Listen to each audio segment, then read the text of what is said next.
Hi Pisces! Welcome po sa ating channel. Ito ay inyong monthly Gabay Tarot reading for your April 1 to 15, 2024. 15 days gabay, first half of April 2024.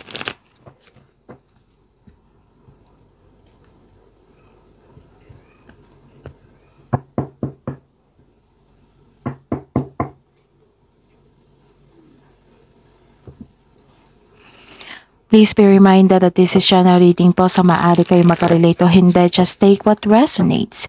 Gamitin ang reading na ito bilang gabay lamang.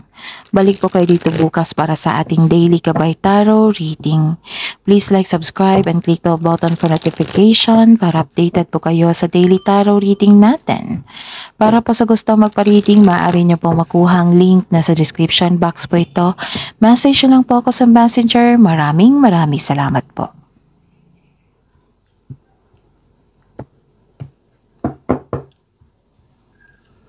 Spirits Guide, mga ganap po ngayong April 1 to 15, 2024 para po kay Pisces.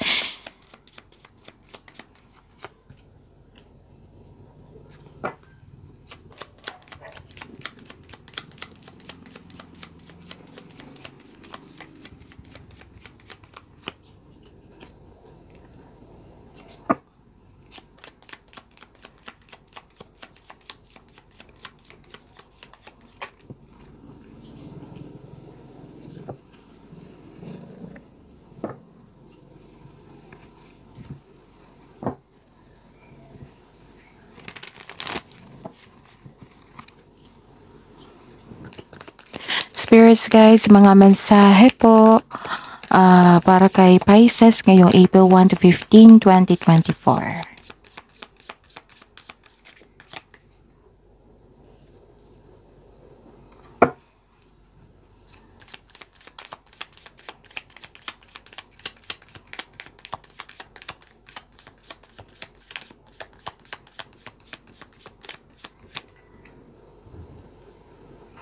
Okay, Pisces.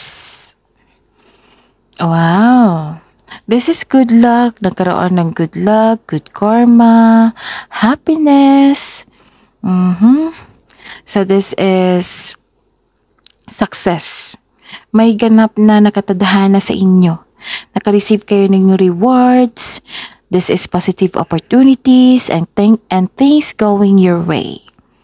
May nakita ko dito na hired kayo sa isang trabaho na wala pa kayong experience. Pero nakikita ko dito na you are eager to learn. Maybe nagkaroon kayo ng OJT. Okay, so and some of you na may humihingi ng time dito, it might be this is your inner child. It might be this is your child, literal na bata na humihingi ng humihingi ng atensyon. It might be this is your child, this is your pamangkin, this is your apo, or isang bata na malapit sa inyo. And mag-ingat po kayo kasi may nakita ko din nag-observe sa inyo Pwedeng, I consider this is a spy. Nag-observe siya sa inyo na may gusto siyang kunin sa inyo. It might be this is this is nagsasalo sa inyo or naiinggit sa inyo. So this is mahilig siyang magmanipula sa inyo. This person na mahilig magmanipula, may gusto siyang kunin sa inyo. And curious siya sa mga na-achieve niyo po. Diba, may nasabi ako dito na may ganap na good luck, good karma, na happy kayo. Tapos may positive opportunities, things going your way, may rewards pa. So na-curious siya. Ano kaya itong na-receive ni Pisces? Paano kaya niya yan ginawa para na-receive niya yan? Oo. Naiinggit siya sa inyo, Pisces. So this, ang message po para sa inyo, Pisces. Bright ideas, have an innovative new inspiration, test new ideas, and break out fast. So take action on your ideas. Kailangan nyo bigyan ng action ng inyong ideas. So this is independence. Money, manage money yourself. Independence guarantees security. Don't depend on others, sabi po dito.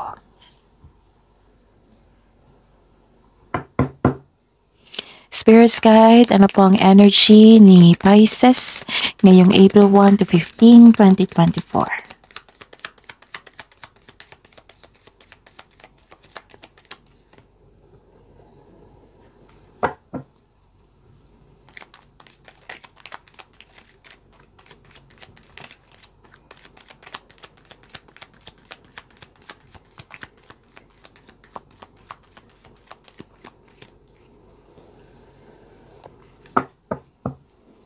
Spirits Guide, Career and Money po ngayong April 1 to 15, 2024 para po kay Pisces.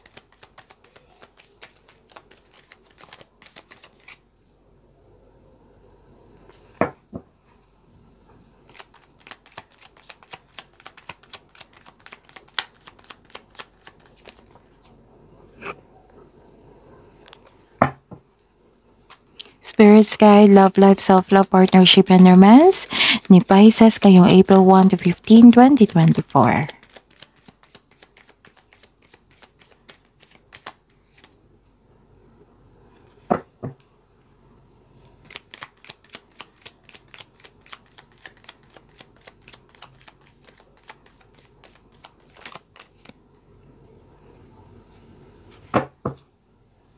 Okay, by the way, Pisces, please visit our channel po sa mga hindi pa nakapanood ng video nyo po for April 2024 monthly Gabay Tarot reading. Check nyo po at may bago din na upload na regarding sa inyong career and money for this month, April 2024. Check nyo po sa channel natin. Scroll down nyo lang po. Andun po yung separated video para po kay Pisces. At saka open na po yung schedule natin for booking para sa gusto magpa-personal reading ngayon. So, check nyo po yung video ngayon. Sa baba niya, may description box po dyan. May nakapost na link. I-click nyo yung link niyan and message me sa messenger for inquiry and for booking. Maraming salamat po.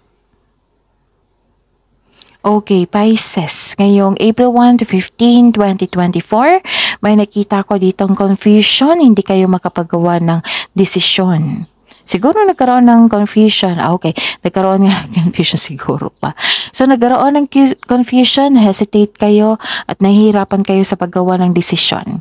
Nagkaroon ng maraming balakid, gusto mong lumaban pero napaghinaan ka ng loob.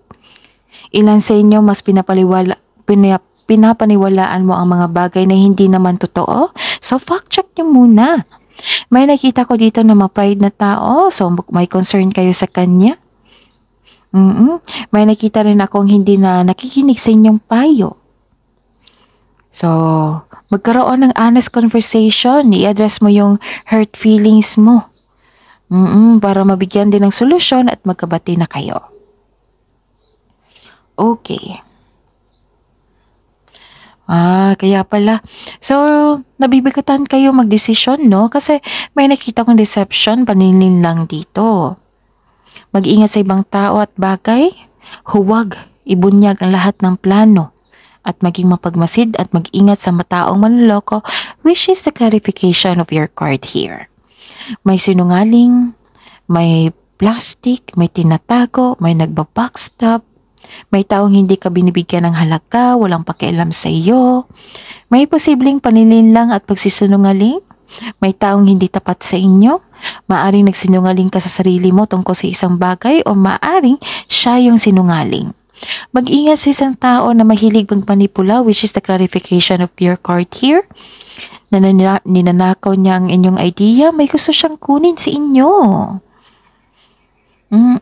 So mag-ingat sa kanya, ha? Pisces. Sa career and money niyo po, may nakita ko ditong yes, this is the clarification. So, this is a second card. Nagkaroon ng confusion, nagkaroon ng hesitation. It might be nagkaroon ng delay. So, ay, alam niyo na kung magkakaroon ng delay. Kailangan ng habaan ng pasensya dyan at pag-intindi. So, nagkaroon ng disappointment dito. You felt defeated. You felt disappointed kasi nagkaroon ng delay. So, delay sa plano, delay sa parating na pera, sa bagay. So, habaan niyo po ang pasensya niyo po.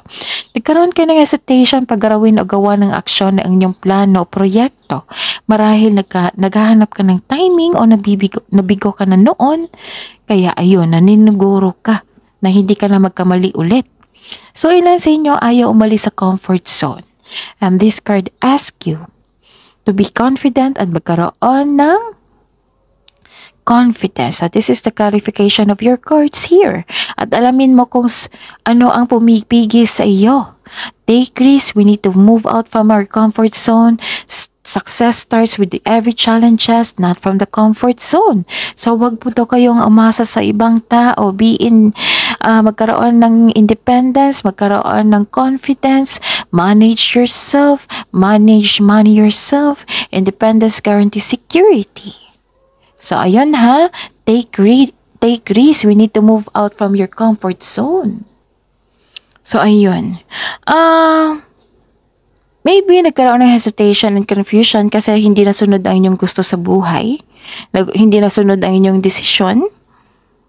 May against sa inyong decision, may against sa traditional, may against sa inyong pag-aaral, may against sa yung pag-level up nyo na magkaroon kayo ng ladder of success, na nagkaroon ng traditional career path na may tutol po. Okay, so the advice is take it as a reminder to try to have an open mind and be respectful of opposing viewpoints. And sa love life, self-love, partnership, and romance, nagkaroon ng concern sa isang judger, nagkaroon ng concern sa isang very controlling na person. It might be this is the one person na nagtanggi, na against sa inyong desisyon. So mag-ingat po kayo sa isang tao na walang magandang intention sa inyo. May tao kasi dito na very dictator, hindi honest sa inyo, very controlling. So mag-ingat po sa kanya ha. So Pisces, may nakita ko dito na wealth and generosity. Wow! So may maging partner ka na financial stable na, sobrang generous na parating sa inyo. Na-reach na yung financial maturity nyo. It might be this is your partners para sa mga may asawa dyan at sa mga may relasyon. Okay? Ang mga single dito, gusto nyo nang nagsikap kayo kasi gusto nyo magkaroon ng property. May plano kayong magbakasyon ngayon o bumili ng regalo that pampers you. Okay, so this is wealth and generosity. Nagkaroon ng financial stability. Maasahan nyo ang isa't isa. Mahusay sa buhay. Mahusay po kayo sa buhay. Kayo po ay parating nagbibigay ng suporta sa inyong kapwa. Nagbibigay ng tulong. Okay. So this is very good message.